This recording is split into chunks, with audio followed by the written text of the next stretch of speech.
Opposition party అయినా లేకపోతే government పక్షం ఉన్న పార్టీ అయినా ఏదైనా మన రాష్ట్రం ఒకటే, మన రాష్ట్రం, మన ఊరు, దానికోసం ఆలోచించాలి.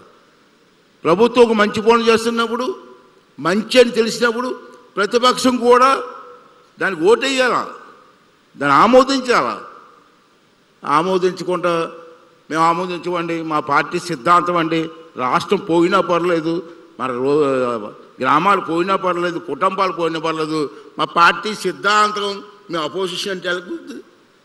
రాష్ట్రం కోసం అందరూ కలిసి పనిచేయాలి. అందరినీ ప్రజలు ఎన్నుకున్నారు. ఆఖరిగా సార్ ఇది సమంజసం కాదు కానీ ఒక మాట అంటున్నాను సార్, ఏమనుకోవద్దు, ఒకవేళ తప్పు మాట క్షమించాడు సార్. మీ అందరూ పిల్లలు, చదువుకున్న పిల్లలు, ఆఖరిగా ముగించి మీద క్వశ్చన్ వేస్తాను, మీ సమాధానం చెప్పాలి.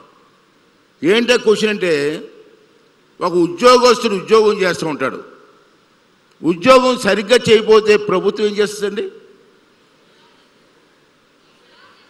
జాబ్ తీసేస్తారు కదా, శాలరీ ఉండదు, జాబ్ ఉండదు. ఒక ఎమ్మెల్యే అసెంబ్లీకి రాకపోతే ఏం చేయాలండి? ఎమ్మెల్యే బాధ్యత ఏంటి? అసెంబ్లీకి వచ్చి ప్రజలతో సమస్యలు చర్చించాలా. అందుకే కదా మీరు అందరూ మాకు సపోర్ట్ చేశారు. మరి మీ అసెంబ్లీకి రాకుండా మీ అసెంబ్లీకి రావని ఇంట్లో కూర్చుంటే మరి ప్రజలు వాళ్ళని ఏం చేయాలండి? ఎలా ట్రీట్ చేయాలండి? చదువుకున్న పిల్లలు మీరు ఆలోచించి సమాధానం చెప్పండి.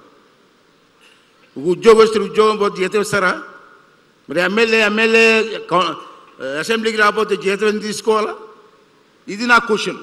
ఇంక పెద్దలు నిర్ణయించాలి. ఓకే అండి, థ్యాంక్ యూ అండి. చాలా ఆనందంగా ఉంది ఇవాళ మీ అందరినీ చూస్తే. అంత ఆనందంగా ఉందంటే రేపు రాబోయే రోజుల్లో ఈ దేశానికి పనికొచ్చే నాయకులు కావాలి. మీరు మన లోకేష్ గారు చెప్పారు, ఇంజనీర్లు డాక్టర్లు అవుదాం, కానీ కొంతమంది రాజకీయ నాయకులు కూడా మంచి మనసుతో ఉన్నవాళ్ళు రావాలి. వచ్చి దేశాన్ని, రాష్ట్రాన్ని, మీ గ్రామాన్ని, మీరు పుట్టిన గ్రామాన్ని కాపాడుకోవాల్సిన బాధ్యత మీ అందరికీ ఉందని చెప్పి మరొక